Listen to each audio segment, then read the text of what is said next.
Hi കൂട്ടുകാരെ, എല്ലാവർക്കും SMKL04 വ്ളോഗ്സിലേക്ക് സ്വാഗതം. ഇന്ന് നമ്മൾ പ്രിപ്പയർ ചെയ്ത നല്ല തനി നാടൻ മാമ്പഴ പുളിശ്ശേരിയാണ്. ഇതെങ്ങനെയാണ് പ്രിപ്പയർ ചെയ്ത് നമുക്ക് നോക്കിയിട്ട് വന്നാലോ? പോകാം വീഡിയോയിലേക്ക്. ഇതിനു വേണ്ടി ഞാനിവിടെ എടുത്തേക്കുന്നത് ഒരു 6 മാമ്പഴമാണ്. ഇത് നമ്മുടെ വീട്ടിൽ തന്നെ കഴിച്ചതാണ്. ഇപ്രാവശ്യത്തെ ഫസ്റ്റ് ട്രിപ്പിനുണ്ടായതാണ്. ഫസ്റ്റ് ട്രിപ്പിനുണ്ടാകുന്ന മാമ്പഴം ഇതുപോലെ പാണ്ടും പുള്ളിയൊക്കെ ഉള്ളതായിരിക്കും. പിന്നെ ഈ മാമ്പഴം എടുക്കാനായിട്ട് കാരണം വെച്ചാൽ നല്ല ടേസ്റ്റി ആയിട്ടുള്ളൊരു മാമ്പഴമാണ്. ഇതിൻ്റെ ഇത് ഞാൻ പറിച്ചതും കൊണ്ട് തന്നെ പറിച്ചിട്ടാണ് അത് പഴുപ്പിച്ചെടുത്തത്.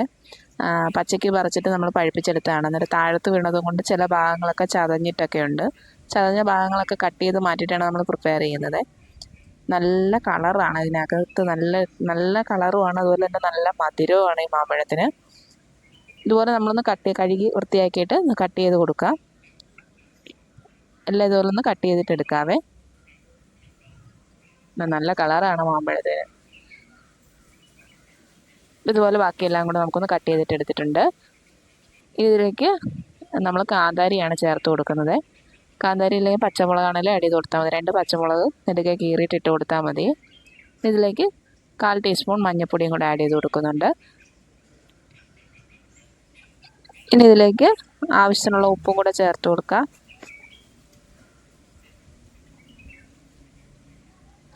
ഒരു 2 കറിവേപ്പിലയും കൂടെ ആഡ് ചെയ്ത് കൊടുക്കാവേ. ഇനി നന്നായിട്ടൊന്ന് ഇളക്കി മിക്സ് ചെയ്ത് എടുക്കാം. ഇനി ഇത് അടുപ്പത്ത് വെച്ച് നന്നായിട്ടൊന്ന് വേവിച്ചെടുക്കണം. ഇപ്പം നമ്മൾ അടുപ്പത്ത് വെച്ചിട്ടുണ്ട്. നന്നായിട്ട് വെന്ത് ഇതിൻ്റെ വെള്ളമൊക്കെ നന്നായിട്ട് കുറുകി വരുന്നിടം വരെ നമുക്കൊന്ന് നന്നായിട്ടൊന്ന് വേവിച്ചെടുക്കാം. അപ്പോൾ അടപ്പ് വെച്ച് അടച്ചു കൊടുക്കാം.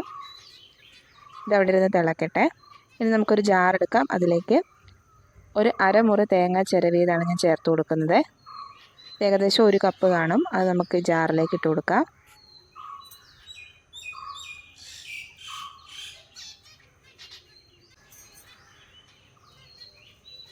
ഇനി ഇതിലേക്ക് നല്ല ജീരകമാണ് ആഡ് ചെയ്ത് കൊടുക്കുന്നത്. ഒരു 1/2 ടീസ്പൂൺ അളവിൽ നല്ല ജീരകം ആഡ് ചെയ്ത് കൊടുക്കുന്നുണ്ട്.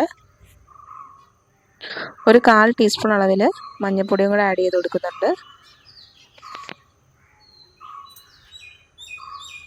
ഇനി കുറച്ച് വെള്ളവും കൂടെ ആഡ് ചെയ്ത് കൊടുക്കുന്നുണ്ട്. എന്നിട്ട് നന്നായിട്ട് ഫൈൻ പേസ്റ്റ് ആയിട്ട് ഇതൊന്ന് അരച്ചെടുക്കാം. ഇപ്പോൾ നമ്മുടെ അരപ്പ് റെഡിയായി വന്നപ്പോഴത്തേനും നമ്മുടെ മാമ്പഴമൊക്കെ നന്നായിട്ട് കുറുകി വെള്ളമൊക്കെ നന്നായിട്ട് പറ്റി വന്നിട്ടുണ്ട്. ഇനി ഇതിലേക്ക് നമ്മൾ അരച്ച് വെച്ചിരിക്കുന്ന അരപ്പും കൂടെ ഇതിലേക്ക് ചേർത്ത് കൊടുക്കാം.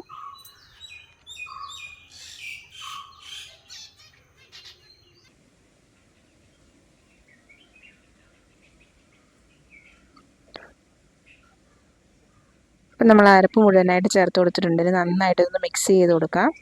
നന്നായിട്ടൊന്ന് ഇളക്കി യോജിപ്പിച്ച് കൊടുക്കാം.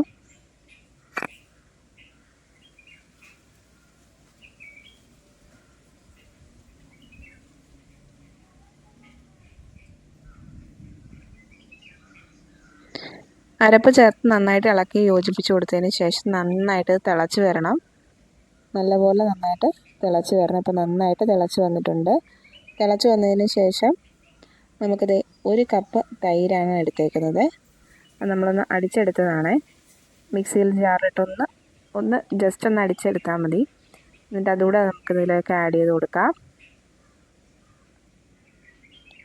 ഇനി ഒരു 1/4 ഗ്ലാസ് വെള്ളവും കൂടെ ഒഴിക്കുന്നുണ്ട്. അത് നമ്മൾ ഈ തൈരെടുത്ത് അതേ പാത്രത്തിൽ തന്നെയാണ് ആക്കിയിട്ട് ഒഴിച്ചു കൊടുക്കുന്നത്. അതുകൂടെ നമുക്ക് ചേർത്ത് കൊടുക്കാം. എന്നിട്ട് നന്നായിട്ടൊന്ന് മിക്സ് ചെയ്തിട്ടെടുക്കാം. ഈ ടൈമിൽ നമ്മുടെ ഈ വീഡിയോ ആദ്യമായിട്ട് കാണുന്ന കൂട്ടുകാരുണ്ടെങ്കിൽ നമ്മുടെ ഈ ചാനൽ സബ്സ്ക്രൈബ് ചെയ്യാനും കൂടെ നമ്മുടെ ഈ വീഡിയോയ്ക്ക് ഒരു ലൈക്ക് അടിക്കാനും പിന്നെ നിങ്ങളുടെ ഫ്രണ്ട്സിനും റിലേറ്റീവ്സിനൊക്കെ വീഡിയോ ഒന്ന് ഷെയർ ചെയ്ത് കൊടുത്ത് നമ്മളെ സപ്പോർട്ട് ചെയ്യണേ. നന്നായിട്ട് ഇങ്ങനെ മിക്സ് ചെയ്തതിന് ശേഷം ഇതങ്ങനെ അങ്ങ് വെക്കുക. ഒരു മീഡിയം ഫ്ലെയിമിൽ, ഹൈ ഫ്ലെയിമിൽ ഇട്ട് വെക്കരുത്. മീഡിയം ഫ്ലെയിമിൽ ഇട്ടിട്ട് ഒന്ന് ജസ്റ്റ് ഒന്ന് പതഞ്ഞ് വന്നാൽ മതി. എന്നിട്ട് നമുക്ക് ആ ഫ്ലെയിം അങ്ങ് ഓഫ് ചെയ്ത് കൊടുക്കാം. ഇനി നമുക്ക് താളിക്കാനായിട്ട് ഇതിലേക്ക് ഒരു 3 ടേബിൾ സ്പൂൺ അളവിൽ വെളിച്ചെണ്ണയാണ് ഒഴിച്ചു കൊടുക്കുന്നത്. ഇനി ഇതിലേക്ക് 1 ടേബിൾ സ്പൂൺ അളവിൽ കടുക് കൂടെ ഇട്ട് കൊടുക്കാം. നമ്മൾ കടുക് ആഡ് ചെയ്ത് കൊടുത്തിട്ടുണ്ട്. ഇനി ഇതിലേക്ക് 1 ടീസ്പൂൺ അളവിൽ ഉലുവയും കൂടെ ചേർത്ത് കൊടുക്കാം.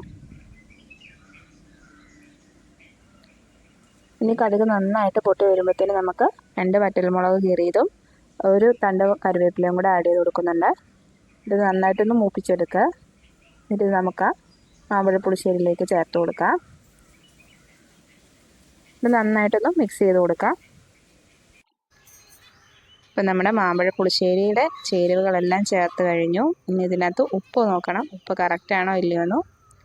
ഈ ടൈമിൽ നമുക്ക് ഉപ്പൂടെ ചേർത്ത് കൊടുക്കാം.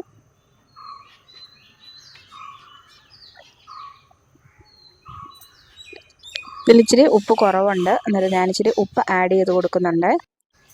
പിന്നെ ടേസ്റ്റ് എല്ലാം ഒന്ന് ബാലൻസ് ആയി കിട്ടാനായിട്ട് കുറച്ച് പഞ്ചസാര, 1 ടീസ്പൂൺ അളവിൽ പഞ്ചസാരയും കൂടെ ആഡ് ചെയ്ത് കൊടുക്കുന്നുണ്ട്. പഞ്ചസാരയും കൂടെ ആഡ് ചെയ്തിട്ട് നന്നായിട്ടൊന്ന് മിക്സ് ചെയ്യുമ്പോൾ നല്ലൊരു ടേസ്റ്റ് ആയിരിക്കും നമ്മുടെ പുളിശ്ശേരിക്ക്. ഉണ്ട് ഇച്ചിരി പഞ്ചസാരയും കൂടെ ആഡ് ചെയ്ത് കൊടുക്കുന്നുണ്ട്. അതുകൂടെ ആഡ് ചെയ്ത് കൊടുത്തതിന് ശേഷം നമുക്ക് കറി നന്നായിട്ട് ഇളക്കി മിക്സ് ചെയ്ത് കൊടുക്കാം. അപ്പം നമ്മുടെ പെർഫെക്റ്റ് ആയിട്ടുള്ള മാമ്പഴ പുളിശ്ശേരി ഇവിടെ റെഡിയായി കഴിഞ്ഞു. മാമ്പഴമൊക്കെ കിട്ടുമ്പോൾ എല്ലാവരും ഇതുപോലെ ഒന്ന് പ്രിപ്പയർ ചെയ്ത് നോക്കുക. നിങ്ങൾ ഇതുപോലെയാണ് പ്രിപ്പയർ ചെയ്യുന്നതില്ലെന്ന് നമ്മുടെ കമൻറ്റ് ബോക്സിൽ ഒന്ന് കമൻറ്റ് ചെയ്തേക്കണേ. പിന്നെ ഞാനിതിൽ തൊലി കളയാത്ത എന്താണെന്ന് വെച്ച് കഴിഞ്ഞാൽ, നമ്മൾ തൊലി കളഞ്ഞു കഴിഞ്ഞാൽ വെന്ത് വരുമ്പോഴത്തേനും മൊത്തം അടന്നു പോകും, അതിൻ്റെ മാംസം മുഴുവൻ അലുത്ത് പോകും. അതുകൊണ്ടാണ് ഞാൻ തൊലിയോടുകൂടി ഇടുന്നത്. പിന്നെ നമ്മുടെ മാവിലെ മാങ്ങ ആയതുകൊണ്ട് തന്നെ അതിനകത്ത് എന്നാ പറയുന്നത്, വിഷാംശങ്ങളൊന്നും തന്നെ ഇല്ല. അതുകൊണ്ട് നമുക്ക് തൊലിയോടെ ഇടുന്നതിന് കുഴപ്പമില്ല. പിന്നെ ഇത് മേടിക്കുന്ന മാങ്ങയാണെങ്കിൽ നിങ്ങൾ തൊലി കളഞ്ഞിട്ട് ഇടുന്നതായിരിക്കും നല്ലത്. അപ്പം നമ്മുടെ മാമ്പഴ പുളിശ്ശേരി ഇവിടെ സെർവ് ചെയ്ത് വെച്ചിട്ടുണ്ട്. നല്ല അടിപൊളിയായിട്ട് നല്ല ടേസ്റ്റി ആയിട്ടുള്ളൊരു മാമ്പഴ പുളിശ്ശേരിയാണ്. ഈ മാമ്പഴം വെച്ച് പുളിശ്ശേരി ഉണ്ടാക്കിയ നല്ല ടേസ്റ്റാണ്. ഇവിടെ എല്ലാവർക്കും ഭയങ്കര ഇഷ്ടമാണ്. അങ്ങനെ നമ്മുടെ ഈ വർഷത്തെ ആദ്യത്തെ മാമ്പഴ പുളിശ്ശേരിയാണിത്. അത് നിങ്ങൾക്കും കൂടെ ഷെയർ ചെയ്തത്.